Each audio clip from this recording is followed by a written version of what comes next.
That's right. It's time for Against the Spread. Yeah.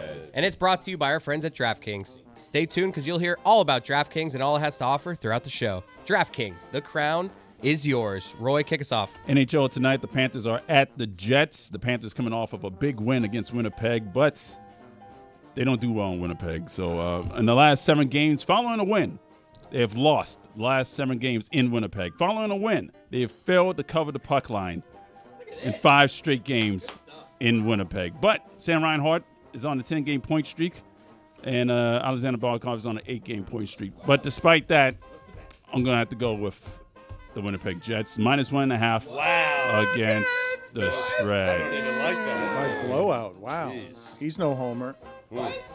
Going to college football this weekend. I love this Colorado-Kansas game. I think it's going to be a great game. Kansas is playing real well. Yeah. Jalen Daniels figured out how to play the position again. He was really struggling at the early part of the year. They just won in midnight in Provo. You know, you don't do that Right. in a midnight game. That's not something that you do. It's a really close line. It's 2.5, and I'm going to take the home doggy. They've been really good to me the last 2 weeks, being a 2-unit. Put the town on alert play, and I'm going right back to that well. And against the spread. Billy, what do you got? Usually doesn't end with well. I mean, Yeah. I'm going to go with the Tampa Bay Buccaneers -5 at the New York Giants this week. Tommy DeVito is going to be starting. We just had his agent on. However, I don't know. I don't think that he's going to be taking down Baker Mayfield. I don't know who the hell's catching the ball for Baker right now except Auden out there. But besides him, I don't know who's on this team. But he finds a way to get it done, Dan. All right, He good does. analysis. No, he does. I don't Against know the spread. spread. I don't know who's on the team. Yeah. Pick that I thought team. Billy's was all we needed to hear, honestly. Excellent. Yeah. Mike Evans is out All there. right. Right. No, it's good analysis. I think Well, draft Baker games- is out He there. doesn't know who's on that team either. And- Hey, I'll tell you what. You can criticize it if you will. Only one person on here had the cojones, if you will, to take the Bills over the Chiefs last weekend against the spread. And you're looking at who that person is right now. Hey, what's your record picking games again? Oh, and against the spread? I mean, I'm the defending champion. I won last year when we did against the spread. No, I'm but I still- mean the prize is GBF coming. thing. Yeah. Well, Billy's big board. Last night he was 1-2. 1-2, yeah. So 30-16 on the season. That's Yeah. really good. Yep. That's your. It's an off week. I think. Look at Dan. I He's trying to poo-poo apologize. that. Yeah. This guy's. When he speaks on games, you should listen. Yep. Thanks. He's getting 2/3 of his games right. He just happened to be 1-2 last night when we apply pressure and lights on him that he doesn't want because he cares about this very deeply and he doesn't want too much attention to be paid for this because it puts pressure on him. It should be pointed out, by the way, just going back to last segment, Vanderbilt did not start the season 5-0. They lost to No, Georgia State. I was using a hypothetical. What? An It SEC team lost to Georgia State? I also want to say was a hypothetical, Stugatz. pressure births diamonds. Just pointing So it it's out, not that's pressure that I'm afraid of. It's just Right. an under the weather week. It happens. It happens. By It the does way, happen. you know what I was thinking, gang, now that we're talking about it? I think if we're really going to try to get this swap week off the ground, week 10 of the season, you're going to need to opt into the swap by week 8. Ooh, I like that. Because I think that you need to let your intentions known whether you're swapping or not, and then you have kind of like a 2-week build-up on the situation. And people were asking me out there in the commissary, Billy, how does it work? Do the top teams pick first? What do you do here if you want to be a spoiler, whatever? You know what I said? Backroom deals. That's how swap week works. You don't know what's going to happen until they just reveal it to you on an ESPN special, of course. That's a great idea. This is almost what happened during COVID. Remember, there were like some all the games kept getting canceled. There were some last-minute games that needed to get played. There was that crazy Coastal Carolina game that happened like at the last minute. It was kind of like that, Billy. Love a good backroom deal. Put it on the poll, please, Juju at Batard Show. Do you love a good backroom deal? That's the only kind that's being made right now in order to dismantle our entire government and all of America. Ron Magill joins us now to talk about the animals. Always delighted to see his happy face. You can get Pride of a Lion, the book that he did with Greg Cody. It is still available. It is selling very well. It is a bestseller. So, too, is Greg Cody's Back in My Day. And so, too, is Stugatz's book, Stugatz's personal record book that you could still get at stugatzbook.com. Ron Magill joins us now, and I want to show you a video to start here because termites and ants work interestingly as teammates. And we have a wall of soldiers here with termites and ants that we are showing you here. The wall of ants is protecting the other ants here from any kind of attack. How this is just normal teamwork behavior from ants and termites, Ron? Dan, I got to be honest with you. I'm not sure. I'm not that familiar with ants and termites other than that, they will dominate the world eventually, that the weight of ants and termites far surpasses the weight of all human beings on the planet. Wow. But I don't know of ants and termites working collaboratively that way, except one protecting against the other. Not sure. Put it on the poll, please, Juju. Will ants and termites rule the world? Ron, have you read the book An Immense World by Ed Young? I have not, but I've heard about it. Okay, I started reading. It seems like something that you would be into. But if there was any animal sense that you could have, like sensory trait that you could have, what would it be? I guess I'd love to have the sight of an eagle, the sight of a bird of prey. I mean, this is a bird that, to put it in perspective, if you had the eyes of an eagle, you could read a newspaper 100 yards away. Ron, there's been a lot of talk in the college football community about maybe implementing a swap week. It has me wondering, at zoos, oftentimes animals are on loan. Is there ever like a barter system when you loan animals? So like you say, like, we'll loan you a panda I know is like property of China, but like I'll loan you a kangaroo in exchange for 2 jaguars or something like that. How does that work? That it can happen that way. We can do that. We can sometimes exchange the same species of animal just to get a different bloodline. We might have a male giraffe that is offspring of our herd, and we need to get new bloodline in there. So we may call, the Memphis Zoo out of just grabbing out of the air and say, listen, we'll trade our male giraffe for your male giraffe, depending on what the stud book says. We have stud books. Basically, stud books are kind of like computerized dating. They tell us which animals should be paired with what other animals to keep the healthiest bloodline. So zoos do exchange the same animals back and forth. We have animals that are acquired through what we call exhibit loans, where we're just putting an animal out there on exhibit. It might be surplus to another zoo, but we can use it on our habitat here and be here strictly as an exhibit loan. We have breeding loans, where if they come over as a breeding loan, let's say we take a male gorilla to put with a female gorilla here at the zoo, the way that works out is that we would get the first, third, fifth, and so on offspring. The loaning zoo would own the second, fourth, and sixth offspring. You divide the offspring that way, and then they could use those offspring as collateral to trade for other animals. But basically, the overwhelming majority of all the animals you see in zoos today are animals that are born in zoos, and they're exchanged back and forth to maintain the healthiest genetic bloodlines for that captive population. So zoos are like rosters. Like, who do you look around? What's a roster another zoo you look at and you say, that's a damn good roster they got over there. I want to make a deal with them. It's not necessarily that we make that decision. That decision is sometimes made at a higher level. Again, the stud bookkeeper, who would kind of be the general manager of that species, would say, okay, you know what? This male needs to go to that zoo to be with that female because according to their bloodlines, they're going to produce the most genetically viable offspring. So do they make animals like free agents? They just list them in this stud book? Like they put them out on... Are they on like a Tinder They're app? like on waivers, essentially. Well, yes, we do put out surplus lists. Zoos put out surplus lists on what is surplus to their collection. And we work with the AZA, the Association of Zoos and Aquariums. So they have great communication between the institutions to see who needs what. And they work with the stud bookkeepers throughout the AZA. And all those recommendations are made collaboratively. The zoos, accredited zoos don't work as little islands on themselves. They all work together with the other accredited zoos to maintain the best populations under human care. So you don't get into like bidding wars with other zoos? No, we don't get into no bidding wars. What's the worst? As a matter of fact, it's rare that zoos actually pay money to other zoos. They're all done basically on different types of loan agreements: exhibit loan, breeding loan, that type of thing. What's the worst trade you ever made? You gave up like a veteran rhino, you got like a young giraffe, but the giraffe just did not pan out. Chris, I can't think off the top of my head of anything that worked out that way. We've had some animals that we've, brought in the hopes of a breeding loan. And the bottom line is, the mate that they were paired up with didn't like that particular animal. And that's a big misconception people have. Oh, heck, they're animals. We'll put them together. They'll do what comes naturally. That's not the case at all. And a lot of these species, the animals generally have to kind of get along and like each other before you can get a successful breeding. So that's the biggest part of the challenge, is to introduce these animals to each other in a way that they accept each other, and that leads to the breeding. But oftentimes that doesn't happen. What happens if, heaven forbid, the animal dies under your care that's on loan? Well, hopefully it was something that can be accounted for. Animals, everything that lives is going to die one day. Depends where and when it dies. If the animal dies prematurely from something that could have been avoided, then, we've got a responsibility. We've got to be accountable and we're going to have to answer to that.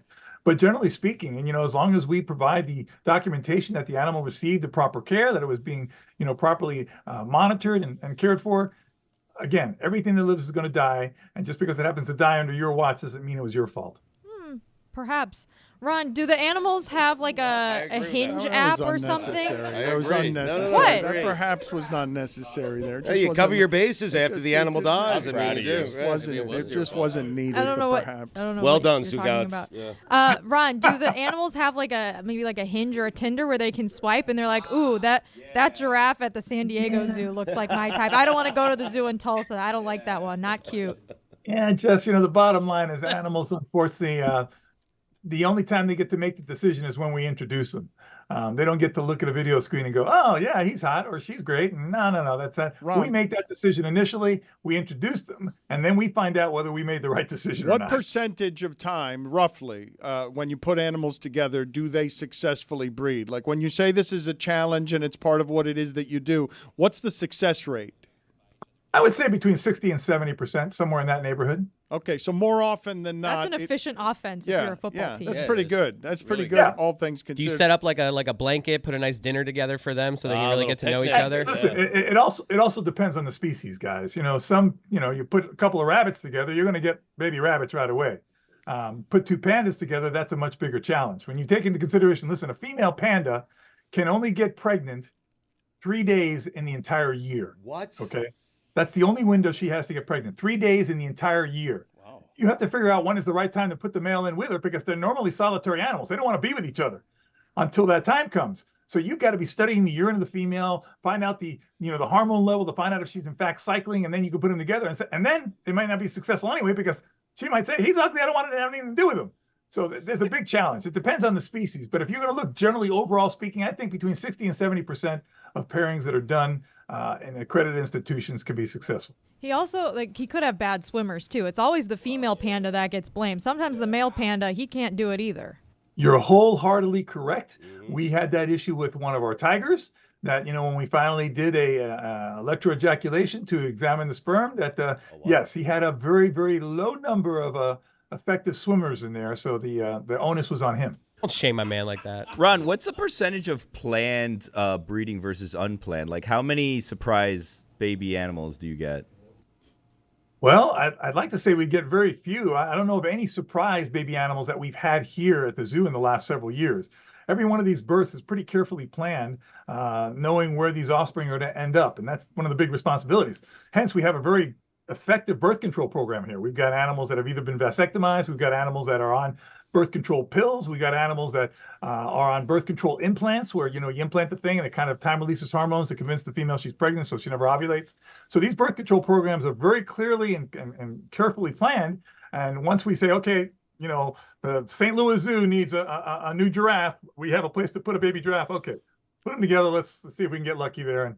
And then we know where that baby's going. But, that's the difference between accredited institutions and sometimes non-accredited institutions where they're just breeding to get babies because they want to come in to bring people in to see the baby animals and take pictures and draw the gate. Whereas we as accredited institutions have a moral responsibility to make sure there's a good place for every baby that's born. Ron, I know many times over the years you grow emotionally attached to animals at the zoo, and when they pass away, sometimes you're even brought to tears. What's the opposite situation? What are the big major breeds of animals at the zoo that it's very tough to get close to? That over, you know what I'm saying? Like if they pass away, you're like, too bad, but. I don't know if we ever just say, but it basically it correlates with the intelligence of the animal and the most that we can relate to it. People, I guess, do not have like major depressions in funerals if, let's say, a lizard dies or a snake dies, as opposed to a gorilla, or a koala, or something that people tend to associate more with affection and a connection that way. So, of course, invertebrates, I mean, there comes a time where we actually we have tropical roaches that we have in our tropical forest that, as they reproduce at a very, very rapid rate, we actually use some of them as food for other animals. So we're actually submitting them to become food for animals. So not only are we not crying over their death, but we're causing their death. Put it, please, as the program description, electroejaculation. It is not a phrase I had heard before this episode. I'm always learning about things on this episode. But you're intrigued by it, Dan. Well, so are you. I want to know more. Jess, I noticed that you sprung into action there a little bit. I was not the only one interested in electroejaculation. Smetty. That's basically taking an electric probe and putting it up the rectum. No, we got it. Yeah, we got it. Yep, All yep. right. No I wanna hear problems that. understanding Hold on. that For those who whatsoever. don't get it. Totally understood science. exactly what was happening. It is science. That is correct. Ron, thank you for being on with us. We appreciate it. Always a pleasure, Only guys. Have a great interested day. in that because it is science. That is the scientific description. Roy has been so efficient Yes, today. very, very small windows. He has worked well. He has used one word where I am using 50. I want to get to this John Stamos story, though, because Chris Cody had a lot of opinions about this. And I was looking at him and I was listening to him. And he slowly was winning me over. And then I went and checked the internet and realized that most people were with Chris Cody on this, and John Stamos, who was trying to do something nice for his friend, Dave Coulier, who has stage 3 cancer and is fighting. He announced this on morning television a couple of weeks ago, and I remember a whole lot of people had a very strong reaction to this because I know this has happened a lot recently where we've lost a lot of people that mean something emotionally to you, even though you don't totally know them. And this couple of people, John Stamos and Dave Coulier, represent a time and a place and a nostalgia and a childhood. And I was discovering entertainment with these people. I grew up in some ways around these people on television. And Stamos famously doesn't age. Just every time you look at Stamos, you don't understand how he's one of the few people in all of fame that doesn't seem to look any older. But if you've seen this act of solidarity here from John Stamos, he's wearing a bald cap while he's with Dave Coulier, and everyone sees that it's a bald cap. And Stamos has famous hair, right? So he is bringing attention to the fact that he's not doing the thing that everyone wants him to do, which is now pressure him to shave the hair. That's not an act of solidarity. That's you wearing a costume. Look, I saw this headline, People magazine. They had the picture of them together, and my first thought was, I just learned about the Dave Coulier cancer thing. I was like, oh my God, that's terrible. What a cool thing John Stamos is doing, showing solidarity. And then I read the fine print. I'm like, he didn't do the thing. He just put on a bald cap. Look, he's still supporting his friend, but I'm just picturing John Stamos afterwards whipping it off, walking into the bathroom and just like being like, all right, we're good to go here. All right, we're good to go before we get out of here. Can't look ridiculous walking out of here. It's not really a sacrifice. It's a photo op. It's just... Yeah. My point is... Photo op. I'm giving voice to the internet. Billy, do not take the Dave easy Coulier. position on the other side of this. Oh, I absolutely agree with Chris. If you want to support your friend. Go all out and shave your head. Like if he's going through a difficult time. If you care about him enough, you'll support him to the point where you will shave off that luscious hair. I don't really want to judge someone else's support. The Colts cheerleaders shaved their heads when Chuck Pagano had cancer. Or did they wear bald caps? No, they shaved their heads. Well, there you go. That's hard to believe. What? Which It's part? hard to believe. Wait, the Stamos or the... That the cheerleaders shaved their heads? No, they did. I'll find pictures. I want to see a photo. Okay. Just sickening from you folks. He could have just sat idly by and not done anything, and you would have just assumed he loved his friend, was going to support him no matter what. Just didn't have to shave his head. No one was clamoring for him to shave his head before this photo op. I would have been, if he was just fully with his hair, just supporting his friend. So you'd rather him do nothing? I would honestly, I think I'd support. I'm good with him just having his hair, though, because he still has his hair. Yes, but he did next to nothing, which is a little bit better. Look, my reaction to it was it's just my guttural reaction. I'm not judging it. I love John Stamos. I love Dave Coulier.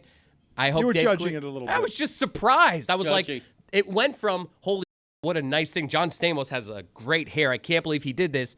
Oh, he didn't. He didn't do it. Shame on you guys. It was just my honest reaction Shame on to you guys. it. I bet you think Kirk Herbstreit's bringing that other dog around too soon, huh? Oh, no. I bet Yes. that's what you Yes. think. I was he actually is. thinking it. Greg Cody, I don't understand why you would question as misinformation Billy's Colt story. I don't understand the point or the purpose of questioning that story. I never heard it at the time. So if you didn't hear it, it didn't happen. Yeah, I'm not sure it did. Okay, very good. And yes, Mike, I think that the dog, I appreciate your rigorous vetting process journalistically. yeah.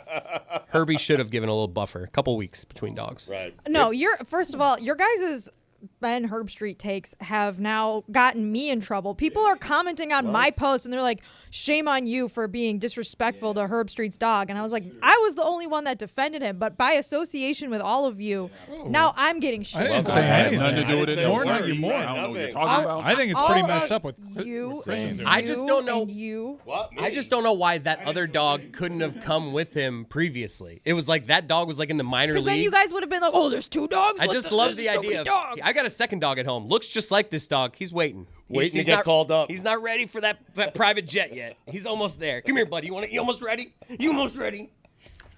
So you have Stamos immediately leaving the photo op, Yes. just whipping off the skull cap and shaking his hair out like in a shampoo commercial. And making sure that it looks perfect before he goes back out into public.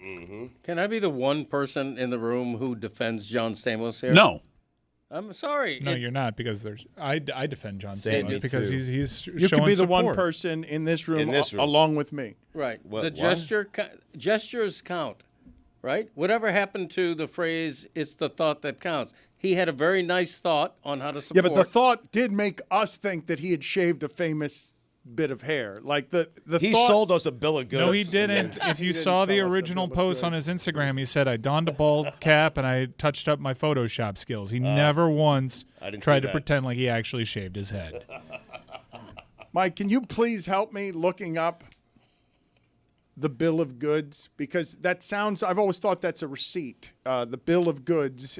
And so when someone sells you a bill of goods, does it mean that they're just selling you the cost of something versus the actual goods? The expression, because I don't believe John Stamos sold us a bill of goods, but he did plant the thought that he himself had shaved his head in solidarity, and he didn't, in fact, shave his head. And so it then allowed the internet the opening of, wait a minute, that solidarity doesn't smell quite as much like solidarity as I need solidarity to smell. It just gets lessened for me when I'm picturing him texting his assistant. Hey, can you get me a bald cap? I thought of a good idea. Whose idea was this? Like, how did this happen and then become a photo shoot is what I'm kind of wondering. Like, who alerted it's not a people, like, we photo got an shoot. idea? It was in People magazine. Yeah, Oh, it I was a thought shoot. I Yeah. was. I'm sorry. I thought it was something that was just on their No, full Instagram spread. account. Yeah. I feel like I've gone too far. I don't want to say it. Like what Yeah. I was just about to say, I don't want to say it. What was it? Just say it and then we'll tell you if it was too far. Do you picture Dave Coulier like sitting in that photo? Like, is he thinking John did everything he could? This is as far as John could have gone. Or is he sitting there saying, I mean, he's saying, did John come over from the set of the Alien movie that he's doing? Because Feel terrible about this. Because he's put No, this on. is a great topic. It's an ethical conundrum for sure. But did Dave ever think to himself, John should shave it off? This is not solidarity the way I want it. Without hair, John Stamos, not great eyebrows. I got to tell you. They both have beautiful skulls, though. He does the eyebrows. Very Well, good that's not shape. John's. That's the thing. We don't know. Lot of Beautiful skulls. You sound like a British surface colonist. area on those foreheads. Roy Wood Jr. is going to be with us in just a second, but I am told by Mike Ryan, and I'm afraid of what he's about to announce, that Dave Coulier has just announced something that has the potential to make Chris Cody and others on the internet who are arguing about this feel really bad. Because once Dave Coulier gets in the mix, whatever he says ends up being the arbiter of all of this. He put out a statement as Chris Cody was talking. maybe he was watching? I'm sorry to see a bunch of negative comments as I've just begun my cancer journey. It's our friendship, me and John, and this is how we are handling a very tough time. I'm a comedian, and humor is what drives me. John knows how to cheer me up, and I laughed out loud when he arrived wearing a bald cap, being a true, loving friend and brother. He also goes on to say that he's heard from so many of his fans saying they've been inspired to check themselves out because if it can happen to Dave Coulier, it can happen to me, and that this is all about raising awareness to get people active in making sure they are healthy and cancer-free. He wishes nothing but love for you, though, Chris. He laughed out loud, but what was he thinking inside? Billy, you were making faces throughout that. I don't know what any of those faces I meant. think Dave Coulier is a really great guy because he said, me and John are going through something right now. It's like, no, buddy, you are. John wore a bald cap. Like, you're the one going through something. You have cancer. But his friend is also, like, that one hurts, no? They are very close. The three of them were very close, and it was very sad when Bob Saget passed away to see those two friends. They really formed a strong, true brotherhood amongst them, as they often reference, and they're often seen out together. Also, one of the top headlines on TMZ, John Stamos announces death of longtime best friend, like losing a piece of myself. So, Chris, I think you just apologize to Stamos and we move on. You were just supporting Chris, though, it seemed like. Me? I mean, No, I owe him an apology. I do. I feel bad now. I was wrong. He knows his friend. He knows what kind of support he wants. And if it's good for Dave, then it's good for me. Dave, I am sorry. John, I am sorry. All right. Roy, you want to apologize No, let's to anyone? get Roy. Let's leave. Not you, other Roy. Oh, sorry. Let's leave Roy Wood Jr. out of this. He doesn't have to apologize to anybody. He's the host of Have I Got News for You? I've told you it's good. It's on Max. It's on CNN on Saturday, and then Max on Sunday. And he's also got shows in Hawaii coming up next March if you're making vacation plans. You comedians all have that grift. That Hawaii grift. That Hawaii grift. Like, Add 3 days to each side of it. Break even trip, baby. It is a great grift, right? You spend a week paying for yourself to have a vacation and just sharpen the material in a lovely place. That's it. And they get all the stuff that I know they haven't seen on TV yet because it's Hawaii. I'm not doing new material in Hawaii. They get the polished goldie oldies. It's like going to see Elton John at the Garden, baby. Let me find one in my bag of tricks. This next joke's from 2018.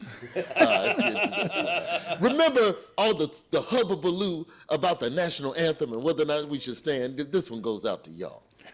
Hullabaloo is a great word. He knows what all the funny words are. You will get his semi-sure bet of the week in a moment, but we haven't talked to you since an ominous election day where you promised us everything would be okay. Yeah, my bad. Sorry about that. That's why we call it a semi-sure bet. It didn't come home.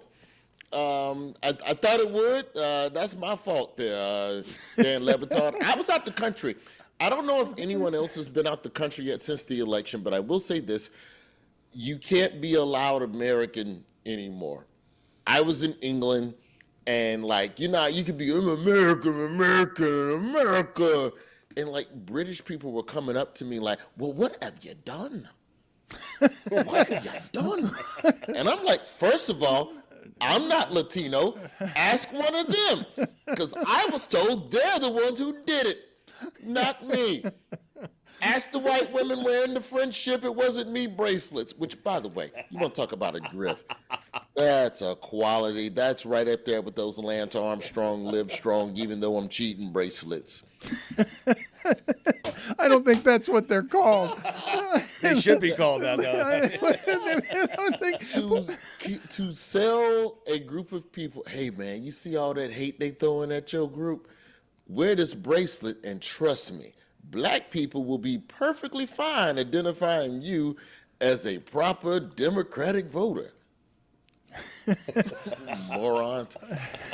I wish I had the courage to grift merch off of political, the emotions, the political emotions in this country. I'm this close to it, Dan Batard. I don't want to start a media empire like you. I just want to make money off of terrible cotton T-shirts that shrink after 2 washes. 20th anniversary jerseys, LebatardAF.com is where you get them. What do you make? What do you make, Roy, of just the systemic sort of trying to break the government of the cabinet picks? I don't think that any of the. I'll say this. You're not going to discourage Republicans from confirming Matt Gaetz by saying he's creepy. And I think one thing that the election proved is no matter how much proof you have of somebody being creepy, people are going to like who they like. You'd have better luck saying that Matt Gaetz puts pineapple on pizza and that being the type of thing that gets him, unconfirmed, if you will. But, they're going to do what they want to do. So we're along for the ride. Or if you have enough money, you can leave the country. Or if you're a broke bitch like me, you can just leave Twitter or whatever social media site you don't want to go to anymore. You're past the point of being wounded or angry by the latest development that is more absurd than the previous absurd development? You can be angry, but to run the same playbook against it is futile. I really think, and it's going to take time to see how this happens, but I think at some point humor has to change to a degree. And to be critical, to show what's going on, yes, that's needed for a democratic republic when it's time for I told you so's by midterms, but to feel like you're going to reach the electorate who you didn't connect with for the general election by the same strategy of hurling insults, I don't know. We had state rep, we had Congressman Tim Burchett on our show on CNN, and it was a pretty back and forth episode in terms of the tension of it. But I felt like we were better off having him on than not having him on, and it just being, basically a media version of Blue Sky, where it's everybody seeing everything as one way and doing everything one way, and that being the singular approach. Now, I'm also not saying that you as a media organization should be going to the White House to kiss the ring of Trump, but I don't think that you should be keeping everything, just in one political box. So I don't know how you get people to see what the hell is going on, but I think this might be one of those situations where you kind of got to sit back and just let Americans take their medicine and just go, look, this is what y'all voted for, so let's see how it goes. The name of his show is Have I Got News For You? It's excellent, and it's a news quiz. It's very easy to watch, fun to watch. CNN Saturdays, 9 p.m. Eastern, and it streams Sunday on Max. Yes, Roy? Before we get into the semi-sure bet, real quick, broader pop culture question. I have an 8-year-old. I introduced him to the J.J. Abrams Star Trek universe. He loved it. I want at some point to introduce him to Star Wars. Do I do it 4 through 6, then 1 through 3, or 1 through 6? Roy, it's got to be 4 through 6. Yeah, it's got to be 4 through 6. Yes. Roy is nodding his head vigorously because it's old school. You got to go that way. You got to show 4 through 6 because that's what came first chronologically. Somebody sent me a clip of Patton Oswalt saying there's something called the machete cut where you go 4, 5, 2, 3, 6 to do some sort of hide the Darth Vader, Lucas's I'm your father reveal type nonsense. But this whoa, spoiler. Lucas. Hang on a second. Whoa, spoiler alert. I haven't seen them yet. I don't know. I figured I'd ask you guys. You guys have kids that are older than me, and you've taken them on this journey before. I just don't know which way to do I'll this. put you on a text. Star Wars, Empire Strikes Back, Return of the Jedi. That's the first 3 you have to watch. I will put you on a text string with Amin Al-Hassan, who is our resident Star Wars expert, or John Amici, and they will tell you the right way to go on this. It is not Stugatz. He is not our expert on this. Roy agrees. Before we You get go to Lethal Weapon 2, then Bad Boys 3, then you go back to Lethal Weapon 1 to really appreciate the partnership. Before we get to your semi-sure bet of the week, can you tell us what were the highlights of hosting the MLB Awards show? I was surprised to see you pop up there.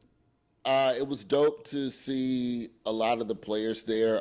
You know who played along really well, man, was Gary Sheffield, man. I got to give a shout-out to Gary Sheffield. We had a joke in there where basically we cut to all the smiling players. So many great smiling players, including Gary Sheffield, cut to classic Sheffield death stare. It was probably one of the best jokes of the night.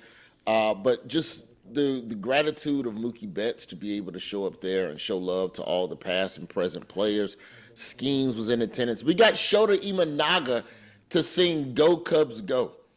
And this man, his English is getting there.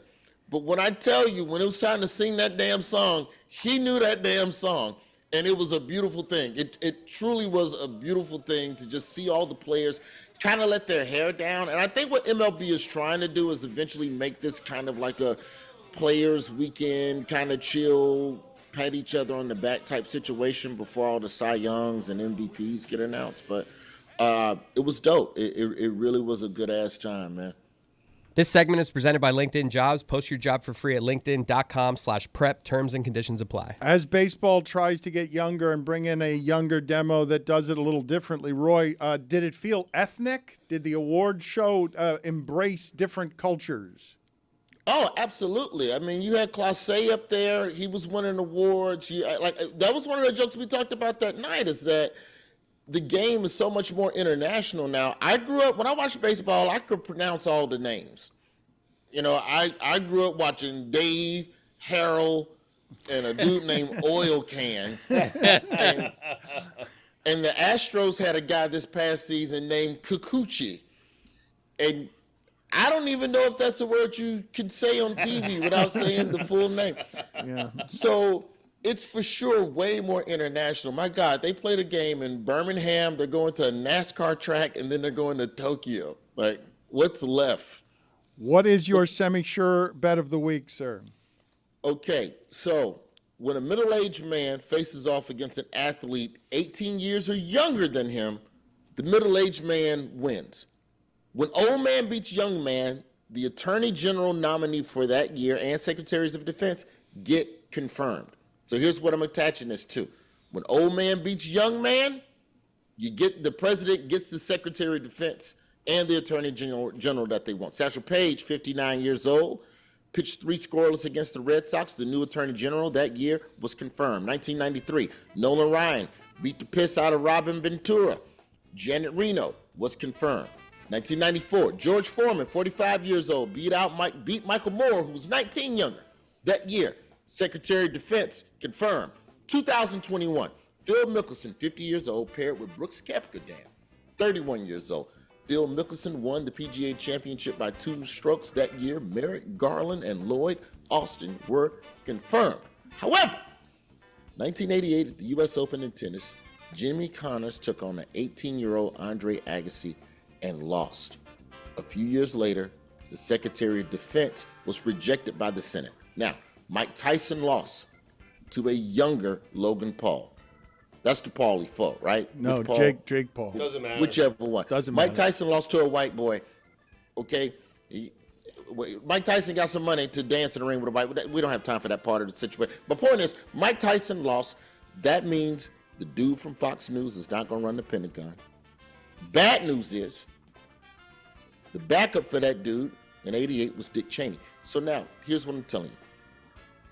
Because we're not going to get the defense secretary confirmed, you're going to get Hulk Hogan as your next defense secretary. Put everything you own on that right now. Okay. That is my semi-sure bet of the week, and you have Jake Paul. All right, put it on the poll, Juju. Are you okay with Hulk Hogan as the Secretary of Defense? I think I would be. Roy, thank you for being on with us. Have I got news for you? It's a very good show. It's on CNN Saturdays, 9 p.m. Eastern, and Sundays on Max. Greg Cody is getting restless. He still has to suffer a punishment from getting that so wrong earlier in the show. So we'll do that at the ending here of what it is that we're doing. Getting very, very restless. Very, very, very, very. Yeah, a lot of restlessness. He'll be gone shortly. People's sexiest man, Stugotz, is John Krasinski. How do we feel about that?